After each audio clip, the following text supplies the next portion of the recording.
पिछले एपिसोड में हमने देखा था जियो यान, तो वीडियो लोग जियो यान की फाइट हुई थी जियो क्लैन के एक मेंबर जियो योंग के साथ। लेकिन उस टाइम तक जियो यान ने एक नई स्किल सीख ली थी जो कि फ्लेम ब्लास्ट रूलर स्लैश था। साथ ही जियो योंग के साथ सोल डायमंड्स यानी डायमंड क्लेंस के भी बंदे थे जो जियो यान के ऊपर अटैक कर देते हैं। बट वहाँ पे अपेयर होता है लाउंगी जो कहता है हमारे पप्पा को हाथ किसने लगाया बे, किसी को नहीं छोड़ेंगे। हालांकि बेचारा भी एक दो फटके खा लेता है इस चक्कर में। ये देखकर भाई पिताजी का दिल नाराज हो जाता है और अपना टर्की यूज कर देता है वही फ्लेम ब्लास्ट फुल पोटेंशियल के साथ। नाराज था तो पावर भी बढ़ गई थी और उसका अटैक करता है जियो योंग के पास और पकड़ के लौंगी को वहाँ से फूट लेता है। जिसके बाद भागते भागते एक का बात सुनाई देती है, बस कर पगले हम ग्रेवयार्ड में एंटर होने वाले हैं। जॉन कहता है कहाँ है ग्रेवयार्ड, कैसे एंटर होने वाले हैं। तभी वहाँ पे अपेयर होते हैं जान लाओ कक्का। अब जान लाओ कक्का अपने पावर से वहाँ एक तो स्टोन का गेट अपेयर कर देते हैं और वो स्टोन के गेट से खतरनाक एनर्जी रिलीज हो रही होती है। लेकिन तब तक डायमंड क्लेन के भी बंदे आ जाते हैं। बट तुम जानते तो हो अपने जान लाओ कक्का तो महा पावरफुल महाशक्तिशाली है। हाथ के एक ही झटके के साथ वो उनको दूर कर देते हैं और वहाँ कर देते हैं एक बैरियर क्रिएट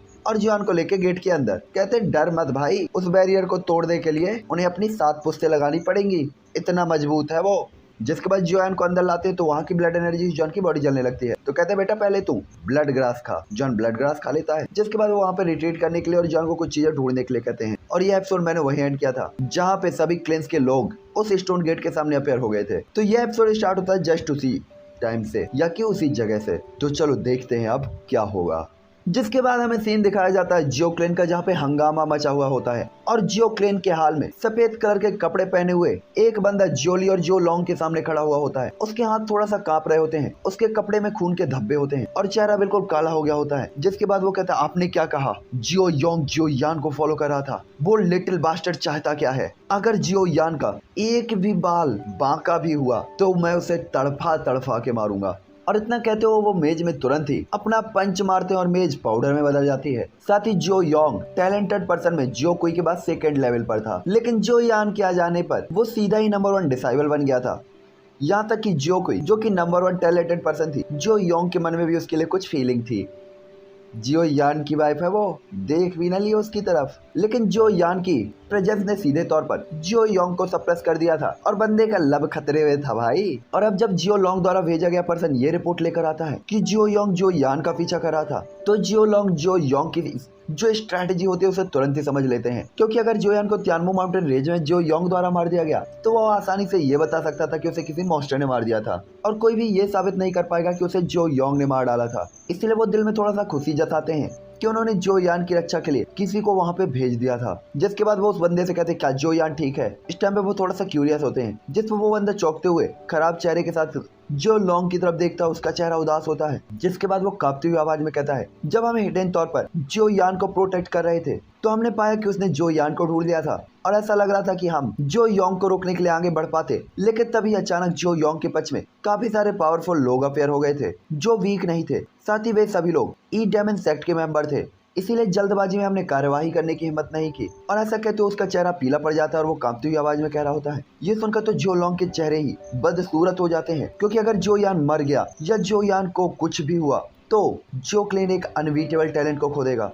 तभी जियोली कहते हैं ठीक है तुम हमें आगे की बात बताओ और परेशान मत हो। जिस वो बंदा तुरंत ही से हिलाते हुए कंटिन्यू रखते हुए कहता है उसके बाद काफी बड़ी संख्या में ईमो डेमन सेट के लोग तियानमू माउंटेन रेंज में घुस आए थे और उन्होंने जियो यान को घेर लिया था। उस टाइम पे सिचुएशन काफी ज्यादा खराब हो गई थी। लेकिन तभी अचानक 9 प्रोफाउंड गोल्डन थंडर वहाँ पे अपेयर हो जाता है। हालांकि वो जियो यान को बचाना चाहता था लेकिन इस चक्कर में वो भी इंजर्ड हो जाता है। लेकिन उसी टाइम पे ब्रदर जियो यान ने एक पावरफुल अटैक चार्ज किया था और ऐसा कहते वो एक रिलैक्स फील करते हुए कहता है वो शायद इंटेंट लेवल का बैटल स्किल था। जिसके बाद वो उस अटैक को उन बंदों के ऊपर चार्ज करते हुए थंडर ड्रैगन पर कदम रखकर वहां से भाग जाते हैं। जिसके बाद मिस्टर जियो यान तियानमू माउंटेन रेंज के अंदर एक एशियन टॉम के अंदर एंटर हो गए थे। यह सुनकर तो लगभग सभी एल्डर सामने लगते हैं कि क्या जियो यान वास्तव में एक एशियन टॉम के अंदर चला गया। जिसपे जियो लोंग भी थोड़ा सा रिलैक्स फील करते हैं। हालांकि जॉन ने एशियन टॉम के अंदर एंटर किया था जो कि एक रिस्ट्रिक्टेड जगह की तरह काफी ज्यादा खतरनाक जगह थी और वहाँ का खतरा बाहर के खतरे से कम बिल्कुल भी नहीं था। लेकिन कम से कम वो जियो योंग और ई डेमन सेक्ट के लोगों से तो बच गया था। हालांकि तभी जियो लॉन्ग कहते रुको, तुमने अभी अभी कहा कि उसने ई लेवल के 2 बैटल स्किल्स को शो किया था, क्या ये जियो योंग द्वारा किया गया था या कि जियो यान द्वारा? जिसपे बंदा कहता है मैं वास्तव में बहुत दूर था इसलिए मैंने इसे क्लियरली तो नहीं देखा, लेकिन उन 2 अटैकों में एक अटैक तो हेवन एम्परर ब्लास्ट था जो कि जियो योंग का ब्लास्ट अटैक था। यह सुनकर तो सभी लोग काफी ज्यादा हैरान हो जाते हैं, यहाँ तक कि जियोली जो मेन सीट पर बैठे हुए थे वो भी चौंक गए थे, क्योंकि जैसा कि व्हाइट मैन ने कहा जो इंटेंट क्लास अटैक था या कि माइंड क्लास अटैक, उसमें से जो अटैक उसने बताया था वो उनकी क्लेन का सबसे popular attack golden emperor giant explosive spear था। और ये इंटेंट लेवल का स्टार्टिंग लेवल का बैटल स्किल था और इसका यूज करते हुए वो बंदा जियो क्लेन के ट्रेनिंग मैच में दूसरे लेवल पर आया था। और जियो क्लेन के लोग भी इंटेंट लेवल के इस बैटल स्किल को सीखने के पात्र हैं और वो क्लेन में हर 100 साल में ऑर्गेनाइज होने वाले कंपटीशन में उन्हें टॉप 3 में आना होगा। और इसके बाद वो हॉल ऑफ फाइटिंग स्किल में एंटर करके इंटेंट क्लास के किसी भी डाउट टेक्निक को यानी डू टेक्निक को देख सकते थे और सीखे गए बैटल स्किल के लेवल को खुद ही डिसाइड कर सकते थे। जहाँ तक दूसरे बैटल स्किल की बात थी, वो बंदा नहीं जानता था कि वो किसका था, लेकिन किसी भी एल्डर को यह भरोसा नहीं था कि वो जियो यान का होगा, क्योंकि जो यान अभी अभी तो डाउडी कॉन्टिनेंट के अंदर आया था, उसे इंटेंट क्लास का डाउट टेक्निक कैसे मिल सकता था। जिसके बाद सभी लोग काफी ज्यादा खुश होते हैं कि जो यान जियो योंग के हाथों बच गया जो कि 2 स्टार डाउडी था और इसमें उसके लिए काफी ज्यादा मुश्किल हुई होगी। जिसके बाद सभी लोग कहते हैं जियो योंग उसने अपने क्लेन के मेंबर को खोजने और मारने के लिए इविल क्लेन के साथ मिली भगत की, क्लेन्स के रूल्स को डिस्ट्रॉय किया, इसीलिए उसे उसके क्लेन से अब निष्कासित किया जाता है। और सभी क्लेन्स के एल्डर इस चीज के मोटिव में थे कि उसे गिरफ्तार किया जाए। जिसके बाद जो ली टैंग खड़े होकर तुरंत ही आदेश देते हैं। उनका चेहरा तो पहले ही लाल पीला हो गया होता है। दूसरी तरफ जोली की राजसी लग्जीरियस आवाज जैसे ही हॉल में गूंजती है तो सभी एल्डर चुपचाप बिना किसी आपत्ति के इसमें एग्री हो जाते, क्योंकि उन्हें पता था कि उन्हें भी क्लेन से निकाल दिया जाएगा अगर वो जो यान के मोटिव या मामले में पड़ेंगे। इस टाइम पे तो जोली का चेहरा काफी ज्यादा गुस्से में होता है, लगभग लाल पीला हुआ पड़ा होता है। आखिरकार क्लेन में पहली बार ऐसी घटना हुई थी, वो इसे बर्दाश्त कैसे कर सकते थे। यहाँ तक कि भले ही जोयान ठीक है या नहीं, जियो योंग ने एनिमीज के साथ कैसे मिलकर मिली भगत की और वो भी अपने क्लेन के मेंबर को मारने के लिए। ये रीजन उसे क्लेन से बाहर निकालने के लिए पहले ही काफी था। साथ ही क्लेन के मेंबर को मारने की साजिश ये क्लेन के रूल को तोड़ता था, इसलिए उसे सजा देने के लिए भी ये रीजन काफी था। दूसरी तरफ जियो लॉन्ग तो और भी ज्यादा गुस्से में थे और इसके बाद वो डांटते हुए कहते हैं मुझे परवाह नहीं की दूसरी इंटेंट क्लास बैटल स्किल किसकी थी। जिसके बाद वो कहते हैं अगर उस एशियंट टॉम्ब के अंदर जो यान के साथ कुछ भी हुआ तो आप बच नहीं पाएंगे। इस टाइम पे वो एक ही चीज में खुन्नस में होते हैं कि अगर जो योंग ने जो यान का पीछा नहीं किया होता और उसे मारने के लिए उसके पीछे नहीं दौड़ रहा होता तो जो यान कभी भी उस रिस्ट्रिक्टेड प्लेस के अंदर घुसता ही नहीं। जिसके बाद वो कहते हैं जियो बूट यान, अगर जो यान के साथ कुछ हुआ तो आप भी बच नहीं पाएंगे। उसे अच्छे से पता था कि जियो योंग जो क्लेन के 4th एल्डर जो वूटियान का डिसाइबल था। हालांकि जियो लॉन्ग जब गुस्से में बोलना समाप्त करते हैं तो चारों तरफ कोल्ड एनर्जी फैल गई होती है और इसके बाद वो हॉल के बाहर चले जाते हैं। जियो लॉन्ग के चले जाने के बाद जियो वूटियान जिसे जियो लॉन्ग ने डांटा था वो अपने फेस ऐसे शो करता है जैसे कुछ हुआ ही ना हो। उसके चेहरे पे अजीब सी बेशर्मों वाली स्माइल होती है। साथ ही जियो लॉन्ग को जाता हुआ देखकर जियोली हेल्पलेस तरीके से अपना सिर हिलाते हैं, क्योंकि उन्हें भी पता था इस घटना ने सीधे तौर पर जॉन की लाइफ को खतरे में डाल दिया था और उन्हें पता था जियो लॉन्ग जो यान को काफी इंपॉर्टेंस देते थे, तो भला वो बंदा नाराज कैसे नहीं होता। जिसके बाद वो कहते हैं ठीक है अभी बहुत देर हो चुकी है, हो सकता है बाकी की आर्मीज तियानमो माउंटेन रेंज में पहुंच चुकी हो। सभी एल्डर्स लोगों को इकट्ठा करिए, हम भी तियानमो माउंटेन रेंज में जाएंगे। उनकी आवाज काफी ज्यादा आइकॉनिक होती है। ये सुनकर सभी एल्डर्स खड़े के खड़े रह जाते हैं और तुरंत अपना सिर हिलाकर हाल से बाहर निकलते हैं। जिसके बाद जोली अचानक ही हंसते हुए कहते हैं ऐसा लगता है कि शायद मैं जानता हूँ ये चाल कौन चल रहा है। जिसके बाद हमें तियानमो माउंटेन रेंज का सीन दिखाया जाता है, जहाँ पे स्टोन गेट अभी भी उस माउंटेन रेंज के अंदर ऊपर लटका हुआ होता है और आसपास की एनर्जी को कंटिन्यू अब्सॉर्ब कर रहा होता है। शहर एशियन टॉम्ब के अंदर इंटर होने वाले गेट के प्रेजेंस के कारण तियानमो माउंटेन रेंज में काफी सारे लोग आ रहे होते हैं और ये तो एक एशियंट हेरिटेज बन गया था। मतलब चलो घूमने चलते, चलो पिकनिक मनाने चलते हैं। वहाँ पे जो भी देख रहा था वही मुंह उठा के वहाँ पे आ रहा होता है और लगभग डीझो के सभी लोग वहाँ पे पहुंच चुके होते हैं। साथ ही तियानमो माउंटेन रेंज में उतने बड़े एरिया में ब्लैक शैडोज चींटियों की तरह बह रही होती है। आसपास के आसमान में ये टाइम टाइम पे उड़ रही होती हैं। साथ ही ये लोग काफी सारे वेपन्स को कंट्रोल कर सकते थे और इनकी भी अलग अलग ही पावर होती है। और ये कोई वेपन में रॉड में चढ़ के आ रहा था, कोई पत्ते में चढ़ के आ रहा था, कोई कपड़े में चढ़ के आ रहा था, तो कोई अपनी खुली छाती को दिखाते हुए इस जगह पर आ रहा होता है। और इस टाइम पे देखा जा सकता था कि एशियन डेसोलेट टॉम्ब का कितना बड़ा अट्रैक्शन है। बंदे बिना कपड़े के भी आ रहे थे तो कोई आधे कपड़े के ही आ रहा था। साथ ही वो जमीन में होल को देखकर काफी हैरान होते कि हजारों सालों से तियानमो माउंटेन रेंज के अंदर ये रूइंस हम सबकी नजरों से छिपी हुई थी। हमें अब तक पता नहीं चला। और वास्तव में जब ये अपेयर हुआ है तो ये लोग एक्साइटेड कैसे नहीं होते भाई, अंदर जाकर इन्हें भी देखना था कि अंदर क्या है। वो एक चुल्लो होती है ना, मैं नहीं तो कौन बे, मैं अंदर कैसे नहीं जा सकता।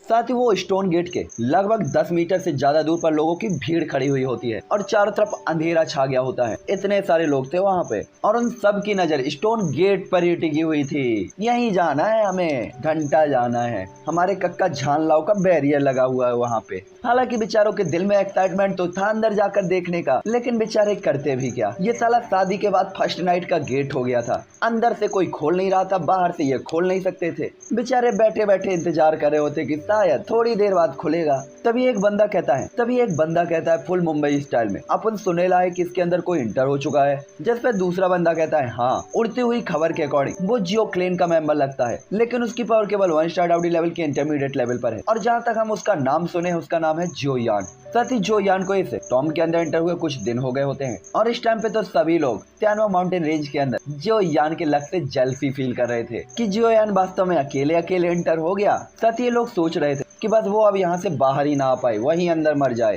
तभी अचानक दूरी पर कुछ फ्लक्चुएशन दिखाई देता है और एक क्रैक ओपन होता है, जिसके बाद कुछ फिगर्स बाहर निकलती है जिनकी आंखों वालों के कलर अलग अलग होते हैं और ये होते हैं फैंटम मॉन्स्टर रेस ट्राइब के बंदे।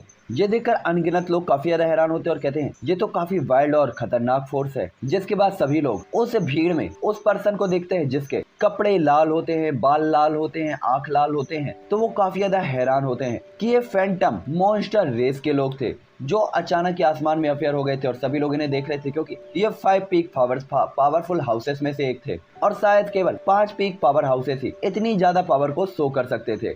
साथ ही सभी लोग लाल कपड़े वाले आदमी को देखकर भी जेलसी फील कर रहे होते हैं। साले ऐसे लोग पैदा कहे होते हैं, साला ये तो दूसरों के बाप से भी जेलसी फील कर रहे होंगे। काश इसका लौंडा होता मैं। ये पैदा ही जेलसी फील करने के लिए होते हैं कुछ लोग।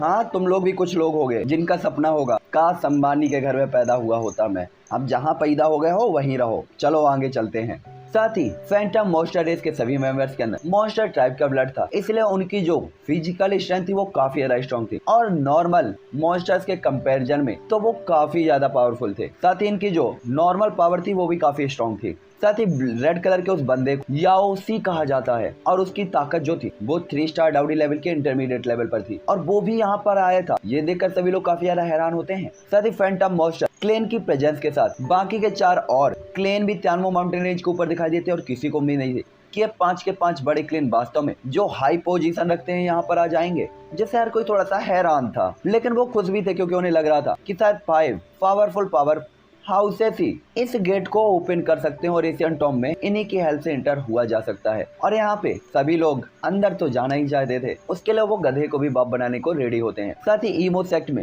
ई इंग जो कि ऑब्वियसली डिप्टी हॉल मास्टर था, उसके साथ पहले ही काफी सारे एल्डर्स आए हुए होते हैं जिनकी ताकत कमजोर बिल्कुल भी नहीं थी। जिसके बाद वो मुड़कर त्यानमिंग वैली की तरफ देखते हैं जहाँ एम्परर मिंग जियोंग युआन, युनफेंग और त्यानमिंग वैली के कुछ अपर रैंक के डिसाइबल्स होते हैं। साथ ही एम्परर मिंग ये तो भाई नाम नहीं ब्रांड था जिसे हर कोई जानता था। साथ ही डाउडी लेवल के अंदर यंग जनरेशन के वॉरियर्स को देखकर तो सभी लोग काफी ज्यादा हैरान भी थे क्योंकि उन्हें पता था ये आगे चल के काफी पावरफुल पर्सन बन सकते हैं। साथ ही यहाँ पे जियो क्लेन को सबसे स्ट्रॉन्ग पावरफुल पावर हाउस माना जा सकता था और वो भी आसमान में अपेयर होते हैं तो सभी लोगों की आंखें गोल्डन साइन करती हैं। जिसके बाद जियोली वहाँ पे अपने पावरफुल ग्रुप के साथ अपेयर होते हैं, जो देखकर नीचे के लोग कहते हैं ऐसा लगता है कि ये 5 फैमिलीज इस बार स्टॉर्म के अंदर जाने के लिए काफी एक्साइटेड हैं। तभी दूसरा बंदा कहता है हाँ, मुझे तो लगता है यहाँ पे काफी घमासान फाइट होने वाली है, देखने में मजा आएगा। तभी तीसरा बंदा कहता है अरे चाहे जो कुछ भी हो, एक बार यहाँ पे वो पावर डिस्ट्रॉय हो जाए जो हमें अंदर जाने से रोक रही है तो हम भी अंदर एंटर हो सकते हैं। और यहाँ पे लोगों को लड़ाई मौत झगड़े से कोई परवाह नहीं थी, वो केवल अंदर जाना चाहते थे। और यहाँ पे काफी सारे ऐसे भी लोग थे जिन्होंने पहली बार एशियन टॉम का मार्ग देखा था, इसीलिए अंदर जाकर देखना तो बुरा नहीं था। हालांकि तभी जियोली के पीछे जियो लॉन्ग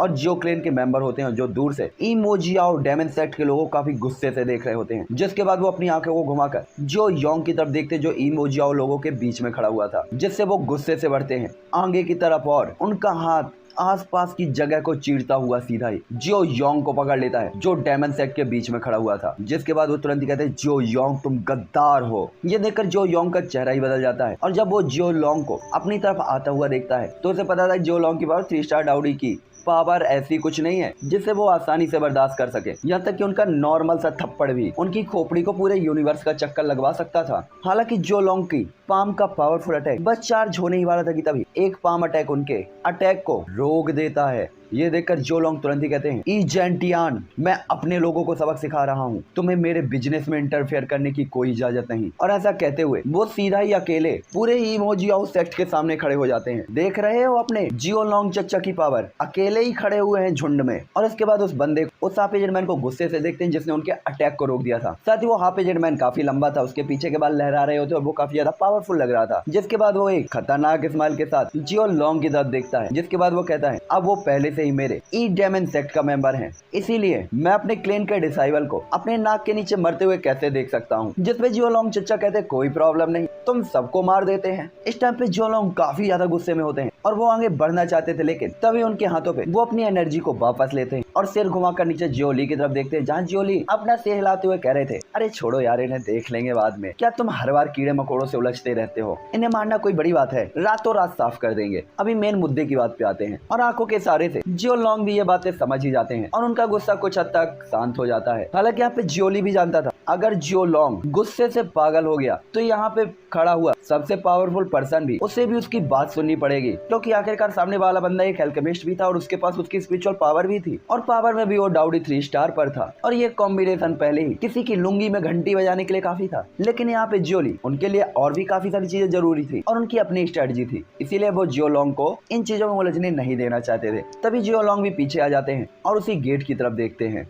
लेकिन उसी टाइम पे जियो क्लेन के लोगों के बीच में अचानक एक एक्सट्रीमली ब्यूटीफुल फिगर अफेयर होती है और उसकी अफेयर होते ही आसपास के जंगल के फूल खिलने लगते हैं। एक मिस्टीरियस सी प्यारी सी स्मेल चारों तरफ फैलने लगती है और जो लोग अभी एक्साइटेड तरीके से उस डोर को देख रहे होते हैं वो सभी उस फिगर को देखने लगते हैं। सबके दिल में केवल एक ही थॉट होता है, अगर तुम मिल जाओ तो ये गेट तोड़ देंगे हम, तुम्हारे खातिर अपने क्लेन को भी छोड़ देंगे हम। और ये और कोई नहीं, एक्सट्रीमली ब्यूटीफुल फिगर जियो कुई होती है। साथ ही जो यान के अफेयर होने के बाद वो पहले ही जियो क्लेन का नंबर 1 टैलेंट बन गया था और जियो कुई जिसे जियो क्लेन में कंपटीशन में हर बार फर्स्ट प्लेस पे रखा गया था। साथ ही जियो कुई कुछ महीना पहले ही तियानमो माउंटेन रेंज पे रिट्रीट के लिए आई थी, लेकिन अचानक से इस स्टोन गेट के तियानमो माउंटेन रेंज पावर हो जाने के कारण और पावरफुल लोगों के ऑरे के कारण उसे यहाँ आने पर मजबूर होना पड़ गया था। जिसके बाद वो आसमान में 5 पीक पावरफुल फैमिलीज को देखती है तो जियो कुई इनकी प्रेजेंस से थोड़ा सा सरप्राइज होती है कि आखिरकार स्टोन गेट के अंदर है क्या जो इतना बड़ा अट्रैक्शन यहाँ पे अपेयर हुआ है, वहाँ तेरा पति है मैडम। आखिरकार वो 5 फैमिली जो आमतौर पर अपने आप को हाइड रखती थी वो भी इस अट्रैक्शन से यहाँ तक अट्रैक्ट हो गई थी। साथ ही उसने अभी अभी जियो लोंग को इमेजियो के बंदों के साथ लड़ते हुए देखा था तो जियो कोई थोड़ा सा हैरान भी थी। हालांकि वो मोटे तौर पर अंदाजा लगा चुकी थी कि कुछ तो गलत हुआ है, इसलिए वो काफी ज्यादा एरोगेंटली इमोजियो और डेमन सेक्ट के लोगों को देखती है। जिसके बाद उनके बीच में खड़े हुए जियो योंग को दूसरी तरफ जियो योंग जब जियो कोई को इतने ज्यादा गुस्से में अपनी तरफ देखते हुए देखता है, इतनी नफरत से, तो उसकी दोनों मुट्ठियां कसकर भींच जाती है। जियो योंग अपने मन में हमेशा ही जियो कोई को अपनी वाइफ मानता था भाई, बच्चों के नाम तक रख लिए थे बेचारे ने, चुन्नू मुन्नू चिट्टी बिट्टी, बेचारे के सपने टूट गए। लेकिन वास्तव में जियो कोई की एरोगेंट नजरें, ये नफरत वाला बिहेवियर, बेचारा थोड़ा सा उदास हो गया होता है। साथ ही आसपास के लोग जो जियो कोई को देख रहे होते हैं वो तो लगभग स्टोन गेट के बारे में भूल ही गए थे। साथ ही वो बंदे जो आमतौर पर एक दूसरे की बेइज्जती कर रहे होते हैं वो इस टाइम पे तारीफ कर रहे होते हैं। उन्हें पता था ये ब्यूटी तो पूरे इस सेक्ट में डिजास्टर ला सकती है। दूसरी तरफ जियो कोई उसे तो इन नजरों की आदत सी हो गई थी, इसलिए वो इन पे ज्यादा ध्यान नहीं देती और सीधा ही अपने सामने जो लाइफी के पास चली जाती है, सॉरी जो ली के पास। तभी जियो कोई को देखते हुए एल्डर जियोली तुरंत ही कहते हैं, जियो कोई आप भी यहाँ हैं।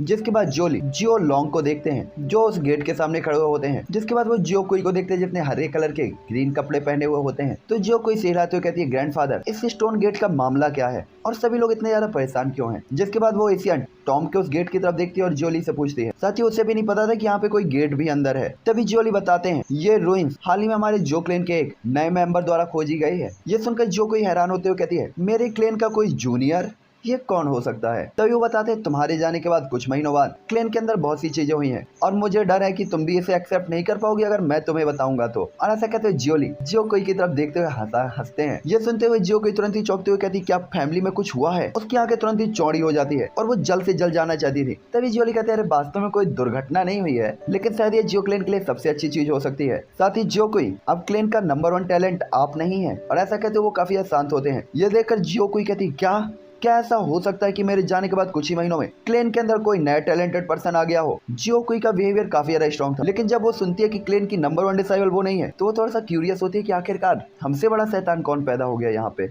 और कुछ ही महीनों के अंदर उसे पीछे कर दिया। कैसे एक्सेप्ट कर सकती थी भाई वो? खास तौर पर लड़की, उसके 99% आए तब भी वो नाराज होती थी कि आखिर 1% कट कहाँ गया। यहाँ हम लड़के देख लो, हम ग्रेस लग के भी 33 ले आए तो भी काफी ज्यादा खुश हो जाते हैं, भाई पास हो गया मैं तो। और ऐसे नहीं कहते अपन, पता है कैसे कहते हैं? देख तेरा बाप पास हो गया। हम लड़कों को अलग ही बाप बनने की चुल पड़ी रहती है। हम दोस्त होते ही नहीं है, या तो हम बाप बेटे होते हैं या हम भाई होते हैं। लड़कों में दोस्ती नहीं होती, और जिन दोस्तों ने एक दूसरे को बाप बेटा नहीं कहा वो दोस्त हैं ही नहीं। चलो आगे चलते हैं। हालांकि जियो कुई के ऐसे इंप्रेशन को देखकर जियोली हेल्पलेस तरीके से इस्तेमाल करते हैं, क्योंकि कुछ ही महीनों में जियोन के प्रेजेंस के कारण जियो क्लेन के बीच जो शांति थी वो भी टूट गई थी। जिसके बाद जियोली डाउडी कॉन्टिनेंट में जियो यान के आने और उसके सभी कामों के बारे में उसे बताते हैं। फिर तियानमो माउंटेनेज में उसके एक रिट्रीट के बारे में और आउटर वर्ल्ड में जो कुछ भी हुआ जिसके बारे में वो नहीं जानती थी सब बताते हैं। ये सुनकर जियो कुई तुरंत ही सदमे से कहती है, आपने क्या कहा कि जियो यान ने एंसेस्टर द्वारा बनाए गए रिकॉर्ड को तोड़ दिया?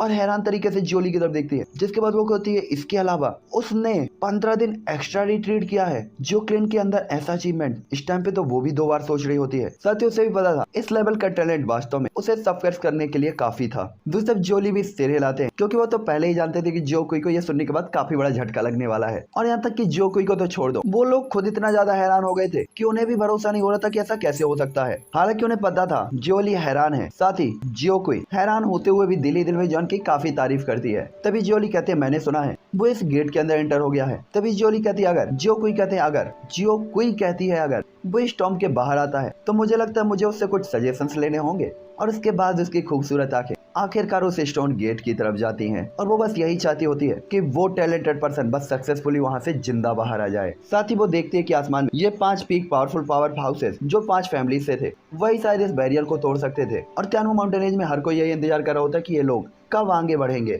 जिसके बाद हमें डेमन ग्रेवयार्ड का सीन दिखाया जाता है, जहाँ पे खून से लथपथ एक आदमी बैठा हुआ होता है जो यहाँ ब्लड फॉग से घिरा हुआ होता है। उसकी बॉडी के चारों तरफ एक फीका ऑरा प्रोड्यूस हो रहा होता है और रेड कलर की स्कारलेट लाइट उसकी बॉडी के अंदर अब्सॉर्ब हो रही होती है, जो कि शायद आसपास के एरिया में फैला हुआ ब्लड एसेंस था, जिससे स्कारलेट रेड ऑरा रिलीज हो रहा होता है। और वहाँ पे एक ब्लड वॉर्टेक्स बना हुआ होता है जिसके अंदर से वो जा रहा होता है और उसके अंदर काफी स्ट्रॉन्ग एनर्जी थी। साथ ही ये ब्लड आदमी ऐसा लग रहा था जैसे जैसे ये अभी अभी नरक से बाहर आया हुआ हो, एकदम घटिया और गंदा। लेकिन ये वास्तव में कोई घटिया इंसान नहीं था, बल्कि अपना जो यार था, मानते ये घटिया है लेकिन मत मानो यार, हीरो है अपना, जो धीरे धीरे यहाँ पे ओरिजिन कुई को कंडेंस कर रहा होता है। साथ ही ओल्ड जान जो यान के पास ही खड़े हुए होते हैं और बस जो यान को ही देख रहे होते हैं। जिसके बाद वो जान को देखते जो अभी भी ठीक हो रहा था, तो वो हल्का सा अफसोस करते हुए कहते हैं इस बच्चे ने पिछली लड़ाई में काफी ज्यादा एनर्जी यूज कर ली है। साथ ही जो यान भी इंटेंट क्लास बैटल स्किल को यूज करने के लिए अब काफी ज्यादा बिना मन का था, यानी उसका मन नहीं था उसे यूज करने का। हालांकि प्रेजेंट टाइम पे उसका जो फ्लेम मंत्रा था वो अभी भी डाउडी कॉन्टिनेंट में लो ग्रेड का बैटल कल्टीवेशन मेथड था और फाइटिंग स्किल की इतनी ज्यादा एनर्जी को वो फुलफिल नहीं कर सकता था। तभी जान लाओ कहते हैं मुझे डर है कि जो यान को अपनी बॉडी के अंदर अलग अलग फ्लेम को एक साथ फ्यूज करना होगा। इसके बाद उसे एक घोस्ट स्पिरिट और एक सोल सील को भी फ्यूज करना होगा, जिसके बाद वो अपने फ्लेम मंत्रा को अपग्रेड कर पाएगा। लेकिन अगर उसके कैओसोली फ्लेम में पर्याप्त पावर नहीं तो कभी भी उसका फ्लेम मंत्रा हान जू में अपग्रेड नहीं हो पाएगा, यानी आगे के लेवल में। जिसके बाद वो कहते हैं हालांकि घोस्ट स्पिरिट और स्पिरिट सील ये 2 स्टार डाउडी से कम है, इसीलिए इस मेथड का यूज नहीं किया जा सकता था। और इस टाइम पे वो जोयान की किस्मत देखना चाहते थे कि जोयान यहाँ से कितना लूट सकता था। हालांकि जब वो जान ये सोच ही रहे होते तभी जॉन अपनी आंखें खोलता है और उसकी आंखों में हल्का सा पीलापन देखा जा सकता था। जिसके बाद उसकी आंखें इस जगह की सबसे डीप एरिया की तरफ देखती हैं। साथ ही जॉन की थकावट अब पहले ही गायब हो चुकी होती है। जिसके बाद जॉन उठकर खड़ा होता है और जान लाओ को फॉलो करता है। वो हैरान था कि क्या यहाँ पे कुछ दूरी पर कोई पावरफुल एनर्जी छुपी हुई है जो वास्तव में उस पर अटैक कर रही थी। तभी एल्डर जान भी सीरियस होते हुए कहता है कुछ होने वाला है, मैं आपकी हेल्प नहीं कर सकता, आपको इसे खुद ही सॉल्व करना होगा, सावधान रहें, मैं पहले टावर पे वापस जाऊंगा। और ऐसा कहते हुए एल्डर जान जो यान की तरफ देखते हैं और गोल्डन टावर के अंदर चले जाते हैं। ओल्ड जान के गायब होते जान के बगल में एक गोल्डन लाइट अपेयर होती है जो लॉन्गी था, जो गोल्डन टावर के अंदर चला गया था, लेकिन अब उसने अपनी पावर को वापस से गैदर कर लिया था। जिसके बाद लॉन्गी भी काफी सीरियस तरीके से उस ब्लड प्लेस की तरफ देखता है जहाँ से एक हिडन पावर को वो फील कर सकता था। ये देखकर जो यान लॉन्गी की तरफ देखता है और स्माइल करता है। साथ ही वो अपने लिए लॉन्गी की टेंशन को एज अ फादर और सन फील कर सकता था। तभी अचानक जमीन पर बड़े क्रैक्स दिखाई देने लगते हैं और 2 बड़े सरों वाला सांप वहां से अपेयर होता है जो अपनी बॉडी को आधा बाहर निकाल रहा होता है। और दूर से जो यान को देखते हुए वो पावरफुल तरीके से दहाड़ता है और उसके पावरफुल दहाड़ की सोनिक वेव के कारण जो यान को उसकी सोल में हल्का सा दर्द फील होता है और ऐसा लग रहा होता है उसकी कनपट्टी के अंदर के कान के पर्दे छन्न हो चुके हैं। जिसके बाद जो जॉन होता है उस डेमन स्नेक की तरफ देखते हुए कहता है आखिरकार ये कैसा मॉन्स्टर है। साथ ही जॉन थोड़ा सा सरप्राइज भी होता है। दूसरी तरफ लॉन्गी भी उस स्नेक को देख रहा होता है तो उसकी आंखें साइन कर रही होती है और वो थोड़ा सा हिचकिचा रहा होता है। हालांकि हिचकिचाने के बाद वो अपने पप्पा के ऊपर खतरा तो नहीं देख सकता था, इसलिए दौड़ता हुआ बाहर निकलता है और गोल्डन लाइट में बदलकर 100 फीट चौड़े लाइटिंग ड्रैगन में कन्वर्ट हो जाता है और उस 2 मुंह वाले स्नेक की तरफ दहाड़ता है जो अभी अभी बाहर निकला था। और लॉन्गी के पावरफुल रोर के साथ उसकी बॉडी से पावरफुल गोल्डन बर्ड लाइटिंग्स निकलती हैं जो 2 सिर वाले उस स्नेक की तरफ दौड़ती हैं। लॉन्गी के इस अचानक से हमले से 2 मुंह वाला वो सांप अचानक से घबरा जाता है और उसकी साइज थोड़ी सी छोटी हो जाती है। हालांकि वो तुरंत ही अपनी साइज को वापस एक बड़ा करते हुए लॉन्गी की तरफ पावरफुल तरीके से रोर करता है। लेकिन यहाँ लॉन्गी भी उस सांप को मौका नहीं देना चाहता था, इसलिए वो पहले ही कोई अटैक कर पाता। इससे पहले लॉन्गी उसके ऊपर एक बार और अटैक कर देता है और इस टाइम पे लॉन्गी के पावरफुल अटैकों के कारण और स्पीड से अटैकों के कारण 2 मुंह सांप के पास उसका विरोध करने की जरा सी ताकत नहीं थी। साथ ही उस स्नेक की जो पावर और ऑरा था वो लॉन्गी के कंपेरिजन में काफी ज्यादा वीक था, जिससे ऐसा लग रहा था कि वो लॉन्गी की पावर से डर गया था। साथ ही लॉन्गी की पावर और उसके बगल में खड़े हुए जोयान जिसकी बॉडी खून से लथपथ थी उसे देखकर तो उसे काफी बड़ा झटका लगा होता है। साथ ही जोयान उसे भी फील हुआ था कि लगता है लॉन्गी की प्रेजेंट टाइम की पावर उससे भी ऊपर निकल गई है। हालांकि तभी लॉन्गी एक बार फिर से एक पावरफुल लाइटिंग अटैक को क्रिएट करता है और उससे 2 सिर वाले सांप पे अटैक करता है जिससे उसके टुकड़े टुकड़े हो जाते हैं। और जॉन उस स्नेक को देखता है जिसके टुकड़े टुकड़े लॉन्गी ने कर दिया था तो जॉन तुरंत ही हैरान हो जाता है। हालांकि उसके मरने के बाद एक ब्लड स्मेल चारों तरफ फैल जाती है और इसके अंदर की एनर्जी जो इविल एनर्जी होती है चारों तरफ फ्लक्चुएट करने लगती है और जॉन इसे आसानी से भाप लेता है। जिसके बाद जॉन तुरंत ही कहता है लॉन्गी यहाँ से चले जाओ। जॉन ने फील किया था अनगिनत पावरफुल और यहाँ पे काफी स्पीड से उसकी तरफ बढ़ रहे होते हैं। हालांकि ये और काफी ज्यादा स्ट्रॉन्ग नहीं थे लेकिन क्वांटिटी में काफी ज्यादा थे। साथ ही जॉन ने फील किया था इतने सारे पावरफुल औरों के बीच में एक अननोन सा भी औरा था जिसे जॉन अच्छे से समझ नहीं पा रहा होता। ये सुनकर लॉन्गी जोयान की बात को इग्नोर नहीं करता और तुरंत ही ड्रैगन बॉडी को घुमाकर जॉन को अपने खोपड़े के ऊपर बैठाता है और तुरंत ही पीछे की तरफ भागता है। तभी वो सभी एनर्जी बॉडीज भी और मॉन्स्टर बॉडीज भी उसी तरफ भागने लगती जहाँ लॉन्गी और जोयान भागे थे। हालांकि जब जोयान यहाँ से भागने ही वाला था कि तभी जोयान के दिमाग में एक थॉट आता है और जोयान के दिमाग में काफी ह्यूज इंफॉर्मेशन आ जाती है। जिसके बाद जॉन कहता है येलो स्प्रिंग डिवाइन एंगर और जॉन थोड़ा सा सरप्राइज होता है क्योंकि येलो स्प्रिंग डिवाइन एंगर पिछले के कंपैरिजन में थोड़ा सा अलग था। तभी ओल्ड जान की आवाज आती है और वो जॉन को बताते मैंने इसे आपके लिए थोड़ा सा डेवलप किया है। हालांकि ये इंटेंट लेवल की बैटल स्किल जितना अच्छा नहीं है लेकिन इसकी पावर पहले के कंपैरिजन में काफी अच्छी है। साथ ही ये सोल अटैक उन लोगों की स्पीड को कुछ टाइम के लिए स्लो कर सकता है, बाकी सब आप पर डिपेंड करेगा। दूसरी तरफ ऐसा लग रहा था कि जान लाओ द्वारा दी गई नॉलेज को लॉन्गी भी समझ गया था, इसलिए वो जोयान के लिए टाइम निकालने के लिए सबसे तेज स्पीड से आगे बढ़ने लगता है और उसके पीछे की जो फिगर्स थी वो भी स्पीड से जोयान की तरफ बढ़ रही होती हैं। तभी लॉन्गी के सिर पर जोयान अपनी आंखें बस कर बंद किए हुए होता है और बादलों के अंदर एक अजीब सी सरसराहट की आवाज को सुना जा सकता था जो किसी के रोंगटे खड़े कर सकती थी। दूसरे पे एक बादल बिल्कुल एक जिंदा चीज की तरह लॉन्गी के पीछे पीछे दौड़ रहा होता है। साथ ही आसपास का मॉन्स्टर ब्लड इस बादल के कारण सप्रेस हो रहा होता है जिससे लॉन्गी को लगता है कि सिचुएशन और भी ज्यादा सीरियस होती जा रही है। लेकिन तभी अचानक आसपास की सभी जगह फ्लैक्चुएट होने लगती है और एक स्टॉर्म जो कि हर किसी की सोल को कंपाने पे मजबूर कर सकता था वहाँ पे इकट्ठा होने लगता है। और ये साउंड वेव जो यान द्वारा क्रिएट की गई थी जो अपनी आंखों को बंद करके कल्टीवेट कर रहा था उसकी आंखें धीरे धीरे ओपन होती हैं, उसका मुंह थोड़ा सा ओपन होता है और उसके मुंह से एक तेज सोनिक वेव जनरेट होती है और ये sonic wave yellow spring divine anger था। साथ ही इस अटैक के कारण उस ब्लड क्लाउड के अंदर काफी बड़ा फ्लक्चुएशन आता है और बिल्कुल एक नेचुरल ऑब्जेक्ट जैसा दिखने वाला वो क्लाउड अचानक से सर्कुलर वे में फटने सा लगता है। हालांकि ये येलो स्प्रिंग डिवाइन एंगर इसे चेंज किया गया था लेकिन जॉन इसे बहुत फैमिलियर था इसलिए वो इसके बदलावों को जल्दी ही भांप लेता और तुरंत ही इसका यूज कर सकता था। साथ ही वो स्कारलेट रेड बादल के अंदर छिपे हुए ऑरा को फील करते हुए जॉन उसे कम आंकने की हिम्मत नहीं करता। साथ ही बादल की स्पीड पहले के कंपैरिजन में काफी ज्यादा स्लो हो गई होती है लेकिन ये अभी भी बहुत तेज थी और जॉन बादल की इस स्पीड से अभी भी अनसेटिस्फाइड होता है। जिसके बाद जोयान की आंखें और भी डीप हो जाती है और वो बिना किसी हिचकिचाहट के अपनी पावरफुल स्पिरिचुअल पावर को शो करता है और किसी को सोल को भी झकझोर कर रख देने वाली एक कोई फ्लक्चुएशन चारों तरफ स्पेस में बहने लगती है और इस बार जोयान ने येलो स्प्रिंग डिवाइन एंगर के अंदर अपनी पूरी स्पिरिचुअल पावर को लगा दिया होता है और इसकी पावर को काफी ज्यादा बढ़ा दिया होता है जिससे वो ब्लड क्लाउड लगभग फटने की आवाज की तरह गूंजने लगता है। साथ ही इतने पावरफुल सोल अटैक के कारण उस क्लाउड की स्पीड बहुत ज्यादा स्लो हो जाती है जिससे जॉन सेटिस्फाइड स्माइल करता है और तुरंत ही अपने इस अटैक से काफी ज्यादा सेटिस्फाइड था कि यह अटैक वास्तव में कंप्लीट पॉइंट तक पहुंच गया होता और इसकी पावर काफी ज्यादा थी जिससे जॉन कहता है यह वास्तव में अच्छी चीज है और लॉन्गी को स्पीड से वहां से जाने के लिए कहता है। जिसके बाद जॉन अपने सामने चीजों को देखकर काफी हैरान होता है क्योंकि वो ब्लड क्लाउड नीचे ओपन हो गया था और खुली जमीन में कई सारी शैडोज अफेयर हुई थी और हर एक शैडो कई फीट लंबी थी, जो देखकर तो जॉन के माथे पे पसीना आ जाता है। जिसके बाद जॉन अपने नीचे के इन सोल्स को देखते हुए कहता है वास्तव में यहाँ से भागना आसान नहीं है। उसी टाइम पे जॉन के पीछे एक पावरफुल रोर की आवाज आती है और जॉन के पीछे ब्लड क्लाउड में काफी सारी शैडोज दिखाई देती हैं और वो शैडोज जॉन के पैर के नीचे काफी सारे कीड़ों को अट्रैक्ट करती है। उसी टाइम पे जो यान की आंखें भी साइन होती है कि बादल के मैजिकल बीस्ट द्वारा उसका पीछा किया जा रहा था और नीचे कीड़ों ने वास्तव में उस एरिया पर अटैक कर दिया था। और इस टाइम पे जो यान का दिमाग दो जगह पर डाइवर्ट था और वास्तव में ये उस चीज का फायदा उठाना चाहते थे। साथ ही जॉन को पता था कि यहाँ पे सिचुएशन उसके हाथ में नहीं है और अगर वो अभी लड़ता है तो इसका असर निश्चित तौर पर उस पर पड़ेगा और ये अच्छा चांस नहीं होगा। हालांकि तभी लॉन्गी ह्यूमन शेप में आ जाता है और जोयान को सीरियस देखता है तो वो भी ध्यान से अपने आसपास के इलाके को स्कैन करने लगता है। उसने देखा था वो अनगिनस्ट मॉन्स्टर बीस्ट और कीड़ों से घिरा हुआ होता है और ऐसे घेरे को तोड़ना पूरा इम्पॉसिबल था। हालांकि जॉन ने देखा था ये कीड़े उस जगह पर अपेयर नहीं हुए थे जहाँ पे वो लोग थे, ये केवल उनके पैरों के नीचे घूम रहे होते हैं। दूसरा बादलों से एक सांप के आकार का बीस्ट पहले ही उनके सामने आ चुका होता है और उनके चारों तरफ स्नेक की तरह दिखने वाले ये बीस्ट ही थे। साथ ही जॉन ने देखा था ये बीस्ट शायद यही उस स्कारलेट रेड क्लाउड को कंट्रोल कर रहा था। साथ ही जॉन ने देखा था सांप के आकार के इन बीस्टों की पावर ज्यादा नहीं थी, लेकिन ये बहुत सारे थे। साथ ही सांप के साइज के इस बीस्ट को रोकने के लिए लॉन्गी भी किनारे पर खड़ा हुआ होता है। हालांकि इनकी पावर काफी कम थी, लेकिन ये ह्यूमन स्टार में 1 स्टार डाउडी के बराबर की थी। साथ ही जॉन किसी को भी लगभग एक थप्पड़ से मार सकता था, लेकिन यहाँ पे इनमें एनर्जी बेस्ट करने से जॉन को पता था ये उसके लिए नुकसान वाला हो सकता है। इसलिए जॉन अपनी एम्परर लेवल की स्पिरिचुअल पावर को चारों तरफ फैलाकर यहाँ से बचने का रास्ता देखता है। तभी अचानक जॉन को एक जगह लाइट साइन होती हुई दिखाई देती है, जो देखकर जोयान लापरवाह होने की हिम्मत नहीं करता और इसके बाद जॉन के हाथ से काफी हैंड प्रिंट बनते हैं जो कि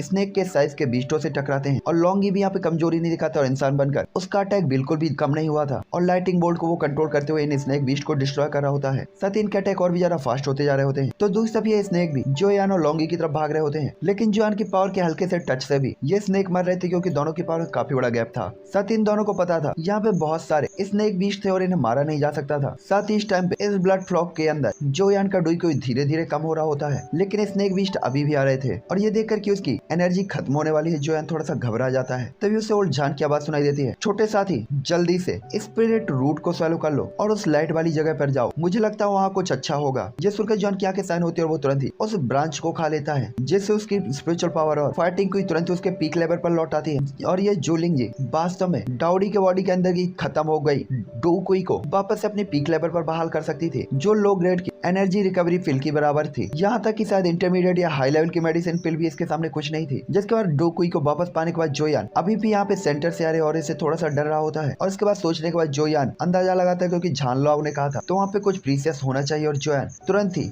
लॉन्गी से कहता है लॉन्गी टावर पे जाओ और इसके बाद अपने सामने के सांप के बीस्टों को मारते हुए जोयान आगे की तरफ उड़ना स्टार्ट कर देता है और इसके बाद एक बूम की आवाज के साथ जोयान की बॉडी हल्की सी घूमती है और उसकी बॉडी से चारों तरफ उसके एक्यूपंक्चर पॉइंट से उसकी फ्लेमें रिलीज होने लगती हैं और इस टाइम पे जोयान की बॉडी से निकल रही उसकी फायर आसपास की ब्लड फॉग को पूरी तरीके से रिफाइन कर देती है और कैओस होली फ्लेम के कारण स्नेक बीस्ट भी धीरे धीरे डिस्ट्रॉय हो रहे होते हैं। जिसके बाद जोयान दौड़ता हुआ सीधा ही उस लाइट वाले स्थान की तरफ जाने लगता है। साथ ही एम्परर टीयर की स्पिरिचुअल पावर भी चारों तरफ फैली हुई होती है, जिससे नीचे के कीड़ों के और स्नेक की मूवमेंट को जोयान आसानी से प्रेडिक्ट कर पा रहा होता है। साथ ही जोयान की बॉडी उसकी फ्लेम से कवर थी, इसलिए ये कोई भी नुकसान जोयान को नहीं पहुंचा पा रहे होते। तो चलो गाइस, इसी के साथ ये एपिसोड यहीं एंड करते हैं और नेक्स्ट एपिसोड पे देखेंगे क्या होने वाला है। तो लाइक शेयर सब्सक्राइब मार देना।